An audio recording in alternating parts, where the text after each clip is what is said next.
네, 글로벌 시장 움직임 살펴보겠습니다. 이번 주가 대단히 중요하고요. 또 여러 가지 변수가 맞물려 있고 시장 또 움직임들도 조치들도 있습니다. 김희욱 전문위원과 함께 자세히 알아봅니다.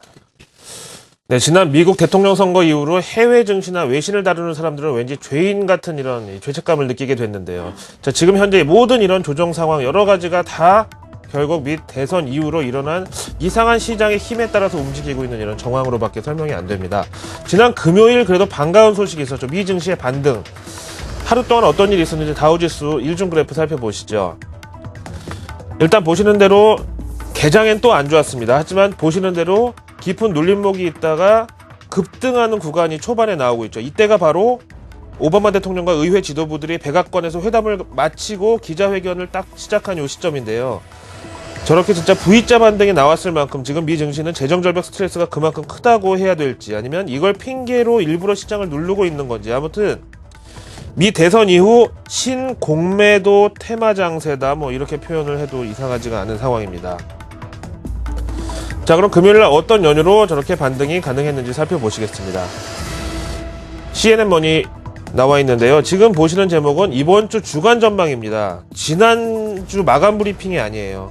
그만큼 지금 상황은 지난주와 보시는 대로 똑같다는 게 문제인데요. 여기다가 이번 주에는 미국의 추수감사절 주간이라 목요일은 휴장, 그리고 추수감사절 바로 다음 날 본격적인 쇼핑 시즌 개막을 알리는 블랙 프라이데이 금요일은 오전 반일장만 개장합니다.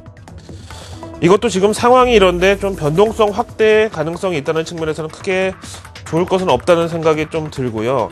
그리고 또 올해 블랙 프라이데이는 예년에 비해서 이상하리만큼 조용합니다. 심지어 2008년 금융위기 때도 이때 안 사면 언제 사겠냐는 이 소비자들과 어떻게 하면 박리담회처럼 보이면서도 조금이라도 더 수익을 낼 수 있을까 이 고민하던 판매자나 서로 계산기 두드리느라고 막 요란했었잖아요. 근데 이번에는 이상하게 블랙 프라이데이에 대한 기대감이 적다고 해야 되는지 조심스럽다고 봐야 되는지 하여튼 저런 상황입니다. 여기다가 지금 태풍 샌디의 피해 집계가 속속 진행되고 있는데 이게 또 생각보다 또 적지 않은 것 같다네요. 근데 피해가 크면 결국 돈이 제일 많이 깨지는 것은 미국 정부가 될 것이죠. 이렇게 보상이 제대로 나가야 되는 상황에서 지금 저렇게 재정절벽이 떡하니 버티고 있고 결국은 연말 랠리를 책임지고 있는 미국의 소비마저 위축될 우려가 있다. 또한 이 태풍 샌디가 지난달 주택지표에까지 영향을 미친 것으로 요즘 나오고 있기 때문에 지금 그 어느 때보다 반등 모멘텀이 절실한 상황에서 주택지표라는 절대 호재는 이번 주 조금 미 증시의 반등 모멘텀이 되기에는 부담이 된다. 그렇지만 지난 금요일 앞에서 보신 대로 미 증시 반등이 나온 것에 대해서 이제는 저점이다라는 이런 인식이 어느 정도 힘을 받고 있는 것이라는 의견이 나와 있습니다. 전문가 인터뷰 내용 들어보시죠. 요거 헤지 펀드인데요. 구스 할로 알파. 미국 사람들이 재정절벽에 대해서 전혀 모르고 있다가 대통령 선거 바로 다음날 갑자기 이걸 알게 돼서 막 호들갑을 떠는 것 같은 지금 상황이 전혀 이성적이지가 않다. 원래 시장은 비이성적인 거죠. 그래서 결국 공화당이든 민주당이든 지금 세금 인상하면 결국 미국 경제 다시 침체로 갈 가능성이 커지는데 양측 다 여기에 책임을 질 생각은 전혀 없어 보인다. 그래서 현 시장은 과매도 분위기가 지나치다. 이런 차원으로 볼 때 중기 관점으로는 지금 정도의 주가는 충분히 매수 타이밍으로 볼 수가 있겠다 라고 주장했습니다. 이 상황 말고 또 중동의 지금 불확실성이 커지고 있는데 여기에 대해서도 안 알아볼 수가 없겠습니다. 로이터 통신 간단하게 정리해 보겠습니다. 이스라엘로 가보시겠는데요. 지금 보시는 대로 서로 보복하고 있습니다. 누가 먼저 공격했느냐를 이제 넘어서서 보복을 주고받는 이런 상황이 나오고 있고 또 이스라엘 내부에서 뭐 팔레스타인 이 사람들이 막 시위하고 경찰이 맞고 내우외환의 상황이고요. 어쨌든 시내까지 이렇게 막 폭격이 가해지고 있는 상황인데 여기서 중요한 것은 뭐 이 남북 상황하고 좀 비슷하다고 볼 수가 있어요. 왜냐면은 이스라엘 측에서는 그동안 경제 지원에 뭐에 진짜 먹고 살게 많이 도와줬더니 이걸 미사일로 보답하느냐 뭐 이런 좀 배신감 뭐 이런 거고 그렇습니다.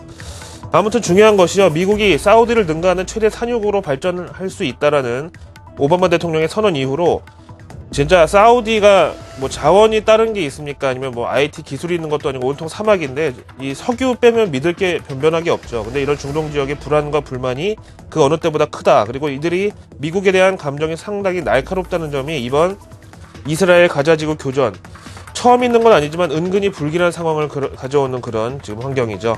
여기에 대한 전문가 의견 바로 붙여서 보시겠습니다. JP모건인데요. 이번 2.28 교전 규모가 이례적인 상황인 것은 맞지만은 이 지역이 워낙에 중동 지역의 화약고 아니었느냐. 대단한 악재는 아니다. 대신에 중요한 게 여기에 이란이 개입할 경우 국면이 달라진다. 바로 국제 유가 그리고 원유 수급 차질이 불가피하다. 다음으로 컴패스 글로벌 마켓. 이번 교전이 격화될 경우 국제 유가 상승 압력이 불가피하고 이번 주 배럴당 $5 정도의 리스크 프리미엄이 붙을 수도 있다. 하지만 이는 이스라엘 군이 가자 지구로 진격하는 상황을 전제로 한 것인데 그런 상황의 이 사안의 이 중대성에 비해서 상승폭이 크지 않다는 것이 다행이다. 이렇게 나와 있는데요. 이스라엘 팔레스타인 교전 관련해서 가장 최근에 나온 소식을 들어보시죠. 가장 최근의 내용이 바로 이건데요. 아랍권 국가들의 외교장관들은 이스라엘의 가자지구 도발에 대해서 단체 행동에 나서기로 의결을 하고 그 대표로는 가장 좀 점잖은 이미지의 이집트 측을 팔레스타인 가자지구에 파견하기로 했는데요. 글쎄 이 제목이 주는 느낌은 아랍 대표부가 이스라엘 팔레스타인 간의 화해를 목적으로 하지만 결국 팔레스타인 편에 서서 이스라엘을 회유 혹은 압박하는 방법론을 채택한다는 점에서 글쎄요 결과가 어떻게 나오는지 봐야 되겠고 지금으로서는 호재다 악재다 한쪽으로 판단이 조금 어렵겠습니다. 마지막 오늘 우리나라 시장 외국인 동향에 대해서 한번 체크를 해보기로 하죠. 지난 금요일 KBW 은행업종지수와 코스피 지수의 현재 흐름을 통해서 한번 엮어보시기로 하죠. 지난 6개월간 흐름 보시면은요, 흐름을 쭉 같이 하고 있고, 올라갈 때 같이 올라오고, 내릴 때 같이 내리고 쭉 왔고, 지난 6월 초 중기 바닥권도 역시 같이 확인을 하고 있는 상황이 나오고 있죠. 근데 지금 최근 한 달간 흐름을 보면은 미 대선 이후 KBW 은행업종 지수가 지금 너무 많이 밑으로 처지면서 코스피 지수의 하방 압력으로 같이 끌어내리고 있다. 근데 이 KBW 은행업종 지수가 금요일 어느 정도 바닥을 확인한 것으로 지금 나오고 있고 0.64% 상승이 저는 제일 오늘 우리나라 증시 반등에 반가운 재료로 보겠습니다. 월요일 날씨는 굳은 하루가 되겠지만 증시에 오늘 정도 좀 의욕적인 반등을 노려보겠습니다. 고맙습니다.